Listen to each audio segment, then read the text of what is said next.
అసలు యోగా అంటే ఏమిటి, యోగాలో ఎలాంటి విభాగాలు ఉంటాయి, వాటిని ఎవరు సాధన చేయాలి, ఎవరు సాధన చేయకూడదు అనే విషయాల గురించి క్షుణ్ణంగా తెలుసుకుందాం. ఇలా తెలుసుకోవడం ద్వారా మనం అసలు ఏ పద్ధతిని ఏ విధంగా ఆచరించాలి, ఎలా చేయాలి అనేది మనకి క్లుప్తంగా తెలుస్తుంది. అలా తెలియడం ద్వారా మనం ఇందులో ఎదురయ్యే సమస్యలని తేలికగా ఎదుర్కోగలుగుతాము. తద్వారా మనం మన లైఫ్ లో కానీ మన సాధనలో కానీ ముందుకు వెళ్ళగలుగుతాము.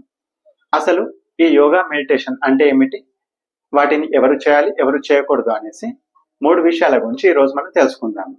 అందులో మొదటిది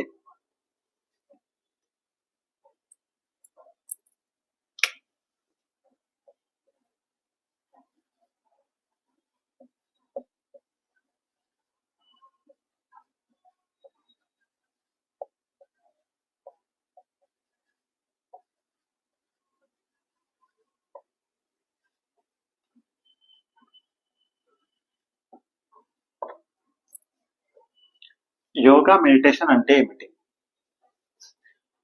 మనకు తెలుసు, మనం సాధారణంగా వింటూ ఉంటాము యోగా మెడిటేషన్ అని. కానీ ఈ రెండు ఒకటేనా లేక వేరువేరా?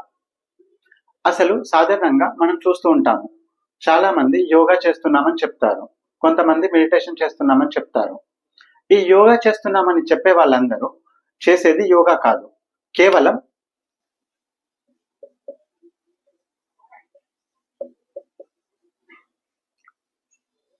ఏదైతే మనం యోగా అనుకుంటున్నామో అది ఆసన, ఏదైతే మనం ధ్యానం అనుకుంటున్నామో అదే మెడిటేషన్.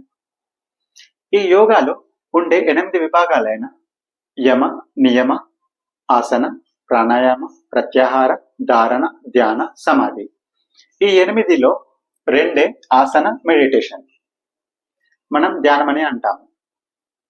ఈ ఆసనాలలో మనం మన ఫిజికల్ గా మన శరీరాన్ని మూవ్ చేస్తూ ఉంటాము, భంగిమలు చేయడం, బ్యాలెన్స్ చేయడం, ఇలాంటి సాధనాలన్నీ చేస్తాము. దాన్ని మనం ఆసన అంటాము. అదే పూర్తి యోగా కాదు. ఈ విషయం తెలుసుకోవడం చాలా అవసరం.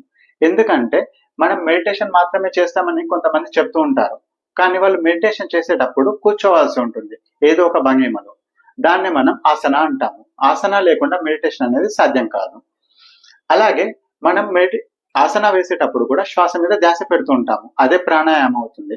ప్రాణాయామం లేకుండా ఆసనాలు వేయడం అనేది జరగదు. ఇవన్నీ కలిపితేనే మనకి యోగా. యోగా చేస్తున్నప్పుడే మనం ఇవన్నీ చేయగలుగుతాము. ఒకదాంతో ఒకటి ఇంటర్లింక్ అయి ఉంటాయి, దేనిని మనం విడదీసి చూడకూడదు. కాబట్టి యోగా మాత్రమే చేస్తాను లేదా మెడిటేషన్ మాత్రమే చేస్తాను అనుకోవడం చాలా తప్పు.